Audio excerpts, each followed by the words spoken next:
College থেকে বাসায় ফিরে দেখলাম বাসা ভর্তি মেহমান। মামা মামির সাথে কয়েকজন ছেলে বসে আছে। ঘরে যেতেই দেখলাম আপুরাও এসেছে। কিছু মাথায় ঢুকছে না আমার। ব্যাগ রেখে আপুকে জিজ্ঞেস করলাম ছেলেগুলো কারা। আপুর কথা শুনে আমার মাথায় যেন আকাশ ভেঙে পড়লো আর বলল, ওই যে যে ছেলেটাকে দেখছিস মাথা নিচু করে বসে আছে, ওটা হলো মামার ছেলে, মানে হৃদ ভাই। আর বাকি যে দুইজনকে দেখছিস ওরা হলো তার বন্ধু। মামা মামি সহ এরা সবাই এসেছে তোকে বউ করে নিয়ে যেতে। আমি আপুর দিকে গরম চোখে তাকালাম আর বললাম, আপু মজা করিস না, আমি সিরিয়াসলি প্রশ্ন করছি তোকে। আপু আমার দিকে ভ্রুকুচকে তাকিয়ে বলল, আমি তোর সাথে কোন দুঃখে মজা করতে যাব? আজ সন্ধ্যায় বিয়ে, বাবার কিছু বন্ধু বান্ধব আসবে আর হয়তো ফুপুরাও আসবে, ঘরোয়াভাবে বিয়েটা হবে। আমি রাগে পানির গ্লাসটা আছাড় মারতে টুকরো টুকরো হয়ে গেল। রাগে আপুকে বলে উঠলাম, করবো না আমি এই বিয়ে। আমাকে পেয়েছে কি সবাই? যে যেভাবে ইচ্ছা সেইভাবে ডিসিশন নিবে। আমি তো একটা মানুষ, আর ভালো করে ওনাকে তো আমি চিনিও না। আমি শুধু জানতাম আমার একটা মামাতো ভাই আছে। হুট করে দরজার সামনে বাবার গলার আওয়াজ ভেসে আসলো। হয়েছে কি এখানে? এত চেঁচামেচি কিসের? বাবার উপস্থিতিতে ভয়ে চুপসে গেলাম। আমি চুপচাপ দাঁড়িয়ে আছি, কিছু বলার সাহস পাচ্ছি না। এর মাঝে আপু বিষয়টা সামলে নিল। বাবা কিছু না বলে চুপচাপ চলে গেল। আমি শুধু আপুর দিকে তাকিয়ে কাঁদো সুরে বললাম, আমি এই বিয়ে করব না আপু। বিয়ের জন্য প্রস্তুতি চলছে। সন্ধ্যার পর বিয়ে, রাতটা এখান থেকে পরের দিন সকালে বৌমা নিয়ে রওনা হবে সবাই। আজ কলেজ থেকে যখন আসছিলাম তখন অনেক প্ল্যান তৈরি করে ফেলেছিলাম। গ্রীষ্মের বন্ধ দিল 15 দিন। কত প্ল্যান ছিল, এই 15 দিন ঘুরবো ফিরবো, আনন্দ উল্লাস করে বেড়াবো।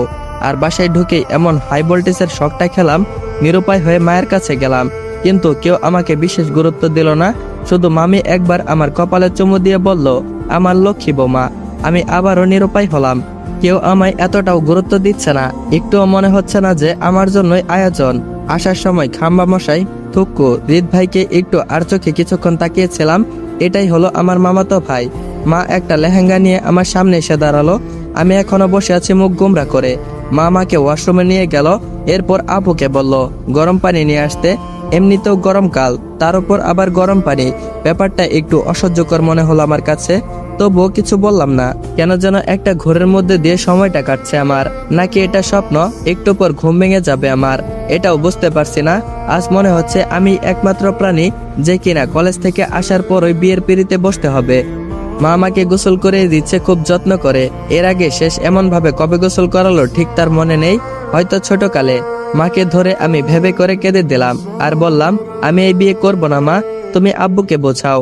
আমি ভালো করে চিনি না তাকে, কখনো কথাও হয়নি আমাদের। আর হুট করে বিয়ে। আম্মু বলল, তাতে কি হয়েছে? বিয়ের আগে কি আমি তোর বাবাকে চিনতাম? বিয়ের পরই তো আমরা একে অপরকে চিনলাম। আমি বললাম, তো বৌমা, সে কেমন, খারাপ না ভালো, রাগী না শান্ত, এটাও তো জানি না। অন্তত আমায় একটু সময় দিতে তোমরা। আম্মু বলল, ওসব নিয়ে তোকে ভাবতে হবে না। হৃদ খুব ভালো ছেলে, যথেষ্ট ঠান্ডা মাথার ছেলে। ঠিক তুই যেমনটা চাস ঠিক তেমনই। তা না হলে কি আমরা তোকে না বলে এত কিছু করতাম? আর পড়ালেখা শেষ করে দেশে ফিরেছে, এখন ভালো ডাক্তারও, তোকে ভালোই রাখবে সে। আমি বললাম, চোখের দেখায় মানুষ চেনা যায় না মা। মা আর কিছু বলল না। আমাকে লেহেঙ্গা পরিয়ে আয়নার সামনে বসালো। সবাই আমাকে সাজাতে ব্যস্ত। আমার এখনো বিশ্বাস হচ্ছে না একটু পর আমার বিয়ে। আমি আরশি, আর যার সাথে আমার বিয়ে হচ্ছে সে হলো হৃদ ভাই, আমার মামাতো ভাই। সেই ছোটবেলায় দেখেছিলাম তাকে, এরপর আর আমাদের বাড়িতে আসেনি। আমি কয়েকবার তাদের বাড়িতে গেলেও তাকে আর দেখতে পাইনি। পড়াশোনা নিয়ে বাইরে ছিল সে। এত বছর পর সামনাসামনি দেখার সুযোগ হলো, তা আবার আমার বরবেশে। আজ হৃদের ফ্রেন্ডগুলোর মনে এক আকাশ সমন্বয় দুঃখ। হৃদের পিঠে থাপ্পড় দিয়ে বলল, শালা কোন জায়গায় বিয়ে করতে এলি? একটা শালিও নেই তোর? আমাদের কি একটা হক নেই? খুব সাদামাটা ভাবে বিয়েটা সম্পন্ন হলো আমাদের। এরপর আসলো ঘুমানো নিয়ে দ্বন্দ্ব। কেউ বলছে নতুন বিয়ে করা দম্পতি বাড়ি ফেরার পরই ওই বাড়িতে তাদের প্রথম রাত সম্পন্ন হোক। আবার আমার মা বলল, তার ছোট মেয়ে আর কোনো মেয়ে নেই, বড় মেয়েটারও বিয়ে হয়ে গেছে, তাই সে চায় আমাদের প্রথম রাতটা এই বাড়ি থেকেই শুরু হোক। অবশেষে বাড়িতে আমার রুমটা হালকা করে ফুল দিয়ে সাজিয়ে থাকার ব্যবস্থা করে দিল। আজ আমার বাসর রাত। ভাবতে আমার হাসি কান্না দুটোই একসাথে আসতে গেল, কিন্তু গোল পাকিয়ে গেল।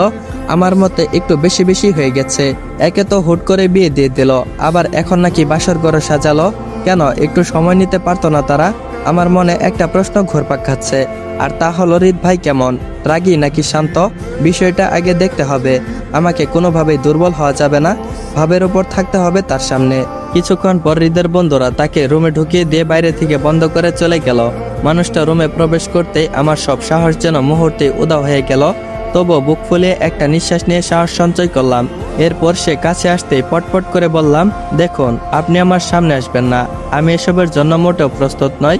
ফ্যামিলি হুট করে জোর করে আমাকে বিয়ে দিয়েছে, আপনাকে আমি ভালো করে জানিও না। দেখুন প্রেম ভালোবাসা এসব তৈরি হতে সময় লাগে, আর ভালোবাসা ছাড়া এসব করা সম্ভব না। আমাকে সময় দিতে হবে আপনার, যতদিন লাগে। কথাগুলো এক নিঃশ্বাসে বলে তার দিকে তাকালাম তার রিয়াকশন দেখার জন্য, কিন্তু সে কিছু বলল না। চুপচাপ আমার পাশে এসে বসে আমার দিকে ঝুঁকে গেল। আমি কাপা গলায় বললাম, এই আপনাকে কি বলেছে শুনতে পাননি? বিয়ে হয়ে গেছে বলে যা ইচ্ছা তাই করবেন? এখনো কিছু বলল না সে। হাত টেনে একটা বালিশ নিল, তারপর নিচে থাকার জন্য ব্যবস্থা করতে করতে বলল, আমার এইসবে কোনো ইন্টারেস্ট নাই, আর চারটার সাথে শুয়ে পড়ার তো কোনো প্রশ্নই আসে না। আর নিজেকে এতটাও মহান ভাববে না। তুমি তোমার মতো থাকবে। কখনো যদি আমার মন জয় করতে তুমি সক্ষম হও, তাহলে তুমি আমার কাছে আসার চেষ্টা করবে, তার আগে না। তার কথায় আমি যেন তাজ্জব মরে গেলাম। বলে কি ছেলে, আমি আরশি, তার কাছে যাওয়ার জন্য নাকি তার মন জয় করতে হবে? এতটাই ঠেকা পড়েছে আমার পেছনে এখনো কত ছেলে লাইন দিয়েছে, আর এই বেটা আমাকে পাত্তাই দিল না। আজব। আমি ভ্রুকুচকে হৃদ ভাইয়ের দিকে তাকিয়ে রইলাম। লোকটা সুবিধার মনে হচ্ছে না আমার।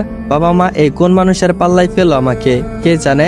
আমি ভেবেছিলাম বাসর করে হয়তো এই কথাগুলো বলার পর এই মানুষটার দুইটা প্রতিক্রিয়া হতে পারে। এক নম্বরে হয়তো তোমাকে বিয়ে করেছি আলাদা থাকার জন্য, এখন তুমি আমার বিয়ে করা বউ, সো আমি তোমাকে চলেও আমার একটুও পাপ হবে না, এই টাইপের কিছু। আর দুই নাম্বার হলো, আচ্ছা সমস্যা নেই, আগে তুমি সময় নাও, আমাকে চিনো জানো, তারপর না হয় আমার কাছে এসো। তুমি যত সময় নিবে নাও, আমার কোনো প্রবলেম নেই, আমি কখনো তোমার কিছুর জন্য জোর করব না, এই টাইপের কিছু। কিন্তু আমার ভাবনাকে জলে ফেলে দিয়ে লোকটা আমাকে কোনো পাত্তাই দিল না। অপমানিত বোধ করলাম আমি। আর লোকটা নিচে বিছানায় শুয়ে পরে সুন্দর করে ঘুমাচ্ছে। আমিও এটা নিয়ে আর ভাবলাম না, কাপড় চেঞ্জ করে নিলাম। অনেক রাত হয়েছে, এবার ঘুমাতে হবে। সকালে ঘুম ভাঙতেই দেখি এখনো ঘুমাচ্ছে সে। সারা রাত এদিক ওদিক ছটফট করলো ইঁদুরের মতো। হয়তো নিচে ঘুমানোর অভ্যাস নেই তার। এক মুহূর্তের জন্য হলেও আমার একটু মায়া হয়েছিল মানুষটার জন্য। যাই হোক, স্বামী তো, তবুও আমার মানবতা দেখালাম না। আমাকে পাত্তা না দেওয়ার ওসল নেব আমি। জ্বালানো কাকে বলে সবে তো মাত্র শুরু। সকালে তাড়াতাড়ি উঠে গেল হৃদ ভাই। চোখগুলো লাল হয়ে আছে, দেখেই বোঝা যাচ্ছে রাতে ঘুম হয়নি তার। তবুও আমি কাটা গায়ে নুনের ছিটকা হিসাবে তাকে বললাম, রাতে ঘুম হয়নি তাই না? আমাকে বলতেন যে আপনি নিচে ঘুমাতে পারেন না, তাহলে তো প্রয়োজনে আমি নিচেই ঘুমাতাম। হৃদ ভাই এক দৃষ্টিতে কিছুক্ষণ আমার দিকে তাকিয়ে রইল। বোঝাই যাচ্ছে আমার কথাই সে খুব বিরক্ত বোধ করলো। এরপর নীরবতা ভেঙে বলল, জুতা মেরে গরু দান করতেই ভালোই পারো দেখছি। এরপর লোকটা আর কিছু না বলে ওয়াশরুমে চলে গেল। লোকটা আসলেই সুবিধার নয়, যতটা সহজ সরল ভেবেছিলাম তার চেয়েও বেশি দ্বিগুণ ঘাড়তেরা। ভালোই হয়েছে নিরামিষ হলে জ্বালিয়ে মজা পেতাম না। একটু পর মা আসলো রুমে। দরজা নক করতেই দরজা খুলে দিলাম আমি। মা রুমে এসে আগে ওনাকে, মানে আমার বরকে খুঁজছে। হৃদ ভাইকে দেখে মনে হচ্ছে এখন আমি না, উনি তার আপন। আমি মায়ের দিকে চেয়ে বললাম, উনি ওয়াশরুমে গেছে ফ্রেশ হতে। মা আমার হাত ধরে খাটে নিয়ে বসলো। এরপর বলল, হৃদের সাথে কথা হয়েছে তোর? আমি কিছু বলতে গিয়েও থেমে গেলাম।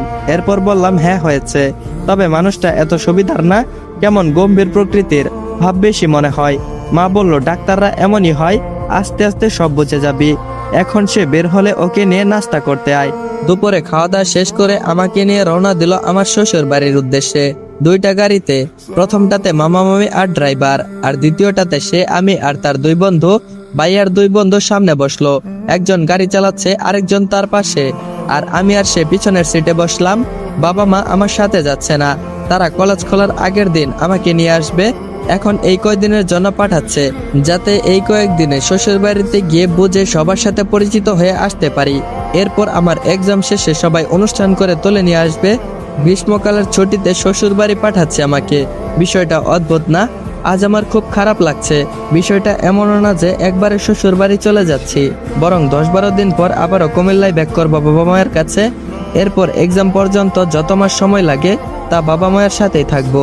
তবুও কেন জানি মনে হচ্ছে আমার বাবা মাকে ছেড়ে অনেক দূরে সরে যাচ্ছি আমি। বাবা মায়ের সাথে অনেক দূরত্ব বেড়ে যাচ্ছে। এই তো আর কয়েকটা মাস, বাবা মায়ের থেকে সত্যি অনেক দূরে হারিয়ে যাব। আমার বিয়ে হয়ে গেছে, এটা ভাবতেই বুকটা কেমন জনে করছে। আসিফের কথা মনে পড়তেই অদ্ভুত একটা ভয় মনে কাজ করছে। আমাদের এলাকার চেয়ারম্যানের ছেলে, তাদের একটা গ্যাং আছে, খুব খারাপ তারা। আমাকে কলেজে যাওয়ার পথে প্রায় ডিস্টার্ব করতো সে। এটাও বলেছিল তাকে ছাড়া অন্য কাউকে বিয়ে করলে সে আমাকে এবং আমার স্বামীকে দুজনকে মেরে ফেলবে। তাই হয়তো বাবা হুটহাট করে বিয়েটা দিয়ে দিল। এখন আমার স্বামীর বাড়ি তো অনেক দূরে, ঢাকায়, কিন্তু বাবা মায়ের জন্য অনেক চিন্তা হচ্ছে আমার বাবা মায়ের কিছু হলে আমি বাঁচতে পারবো না। এসব ভাবতে ভাবতে কখন যে অশ্রু গড়িয়ে পড়লো বুঝতেই পারিনি। এই রাফি, কয়েকটা টিস্যু পেপার দিত, না হলে এক্ষুনি তোদের ভাবি গাড়িটাকে অথই জলে ভাসিয়ে দেবে। হৃদ ভাই আমাকে কথাটা বলতেই তার বন্ধুরা হেসে উঠল। আমি বুঝতে পারছি না টিস্যু চাইলো নাকি ইনডিরেক্টলি আমাকে অপমান করলো। সে এক হাতে ফোন টিপছে, অন্য হাতে আমার দিকে টিস্যু পেপার এগিয়ে দিল। আমি টিস্যু পেপার নিয়ে অশ্রু মুছে বাইরের দিকে তাকিয়ে রইলাম। প্রায় সন্ধ্যা গনিয়ে এসেছে আর আমরাও চলে এসেছি প্রায়। কুমিল্লা থেকে ঢাকা আসতে আসতে সন্ধ্যা পার হয়ে গেল। বাড়ির গেটের সামনে এসে গাড়িটা থামলো। দেখি কৃত্রিম আলোয় জ্বলছে পুরো বাড়িটা। দারোয়ান গেট খুলে দিলে একে একে গাড়িটা ভিতরে ঢুকলো। পার্কিং করে দেখি সদর দরজার সামনে এসে কতগুলো মেয়ে ফুল নিয়ে দাঁড়িয়ে আছে। মামি আমাকে ধরে যখন ভিতরে নিয়ে যাচ্ছিল তখন মেয়েগুলো ফুল ছিটাতে থাকলো। ফ্রেশ হয়ে প্রতিবেশীদের সাথে পরিচিত হলাম। সবাই একে একে চলে গেল। আমি চুপচাপ বসে আছি ড্রয়িং রুমে। অনেক আগে এসেছিলাম এই বাড়িতে, ঠিকভাবে মনে নেই। আর আগে থেকে এই বাড়ির চেহারাটাও বদলে গেছে। হৃদ ভাই নাকি হসপিটালে চলে গেছে জরুরি একটা কল পেয়ে। কত ব্যস্ততা তার, নতুন বউকে সঙ্গ দেওয়ার জন্য সময় নেই তার কাছে। একেবারে অনুভূতিহীন একটা মানুষ। আমি কিচেনে গেলাম মামির কাছে। দেখি শিলা, মানে কাজের মেয়েটা রান্না করছে আর মামি চা বানাচ্ছে। আমি মামিকে বললাম আমি একটু বাড়িটা ঘুরে দেখব। মামি শিলাকে উদ্দেশ্য করে বলল, আর শিকে পুরো বাড়িটা ঘুরিয়ে দেখাতো। ওই দিকটা আমি দেখছি। মামির কথা শেষ হতেই আমি বললাম, না না, তোমাকে কষ্ট করতে হবে না মামি, ও বরং রান্না করছে করুক, আমি পারবো, সমস্যা নেই। মামির সম্মতি পেয়ে আমি বাড়িটা ঘুরে ঘুরে দেখতে লাগলাম। এখন রাতের বেলা ছাদের উপর যাওয়াটা ঠিক হবে না, তাই ভাবছি দিনের বেলায় ছাদটা দেখবো। সারা বাড়ি ঘুরে ঘুরে দেখলাম। এরপর একটা রুমে ঢুকে এসে আমি অবাক হলাম। শুধু অবাক না, খুব বেশি অবাক হলাম। রুমটার দেয়ালে অনেকগুলো ছবি ঝোলানো, যেগুলো অন্য কারো নয়, আমার ওই ছবি। আমি অবাক হয়ে দেয়াল থেকে একটা ছবি নামিয়ে নিতেই দেখতে লাগলাম। তখনই পিছন থেকে একটা পুরুষ কণ্ঠ ভেসে আসলো আর বলল, এই মেয়ে, আমার রুমে ঢুকে কি করছো? আমার অনুমতি ছাড়া আমার রুমে কেউ ঢোকা নিষেধ। আমি পিছন ফিরে হৃদ ভাইকে দেখে হুট করে বলে দিলাম, আমারও অনুমতি নিয়ে ঢুকতে হবে এখানে? হুট করে এমন কথা কেন বললাম তা আমি নিজেও বুঝতে পারছি না। আমি কি অধিকার খাটিয়ে কথা বললাম? আমার হাতে ছবিটা দেখে হৃদ ভাই এগিয়ে এসে ছবিটা নিল। তারপর আমার দিকে তাকিয়ে বলল, এইগুলো বিকালে লাগানো হয়েছে আর এটা মায়ের কথা মতোই লাগিয়েছে। এত অবাক হওয়ার কিছুই নেই। আর আমার ব্যক্তিগত জিনিসে কারো হাত লাগাটাও আমার পছন্দ না বলে তিনি ছবিটার উপরে হাত বুলিয়ে প্রথমে যেখানে ছিল সেখানে লাগিয়ে দিয়ে রুম থেকে বেরিয়ে গেল। আমি অবাক হয়ে তাকিয়ে রইলাম তার দিকে। তবে সে একটা কথা মিথ্যে বলেছে, আর তা আমার কাছে পরিষ্কার। আর তা হলো ছবিগুলো আজকে লাগানো হয়নি। কারণ আমি যখন ছবিগুলোর ওপরে হাত বোলাচ্ছিলাম তখন ছবিতে আমি বালির উপস্থিতিটার পেয়েছিলাম। যদিও খালি চোখে বালিগুলো দেখা যাচ্ছিল না, তবুও বুঝলাম ছবিটায় কিছু বালুর উপস্থিত ছিল। আর যা আজকের দিনে এই রুমে আসা অসম্ভব। তার মানে ছবিগুলো অনেক আগে থেকে এই রুমে সেট করা। কেন জানি মুখে আমার হাসি ফুটে উঠল। লোকটা কি আসলেই অনুভূতিহীন, নাকি এগুলো মাত্রই অভিনয়? আসসালামু আলাইকুম এভরিওয়ান। তো আজকের গল্পের নাম হচ্ছে ভাগ্যের লেখা সম্পর্ক। তো তোমাদের কাছে যদি আজকের পর্বটা ভালো লেগে থাকে তাহলে অবশ্যই কমেন্ট বক্সে জানিয়ে যাবা যে এই গল্পের পর্বটা কেমন হয়েছে। আর আজকের গল্পের পর্বটা ছোট করে দেওয়ার একটাই উদ্দেশ্য, যদি এই গল্প তোমাদের কাছে ভালো লেগে থাকে তাহলে পরবর্তী পর্ব নিয়ে হাজির হব। আর যদি ভালো না লাগে তাহলে কমেন্ট বক্সে জানিয়ে যাবা, তাহলে পরবর্তী পর্ব আর দিব না। আর হ্যাঁ গাইস, আমার প্রতি ভিডিওর মতো এই ভিডিওতেও টার্গেট আছে। এই ভিডিওতে যদি তোমরা 200 কমেন্ট প্লাস 500 লাইক কমপ্লিট করে দিতে পারো তাহলে পরবর্তী পর্ব নিয়ে খুব শীঘ্রই হাজির হব। আর পরবর্তী পর্বটা একটু বড় করে দেওয়ার চেষ্টা করব। তো তোমরা যারা যারা এই গল্প দেখেছো অথবা তোমাদের কাছে গল্প ভালো লেগেছে তাহলে অবশ্যই তোমার সুন্দর মতামত জানিয়ে যাবা কমেন্ট বক্সে। আর হ্যাঁ, পরবর্তী পর্বের জন্য অবশ্যই চ্যানেলটি সাবস্ক্রাইব করে বেল আইকন নোটিফিকেশনটা অন করে রাখবা, যাতে করে পরবর্তী পর্ব আসার সাথে সাথে তোমরা দেখতে পারো।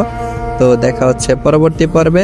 ততক্ষণ পর্যন্ত সবাই ভালো থাকবা, সুস্থ থাকবা। আল্লাহ হাফেজ।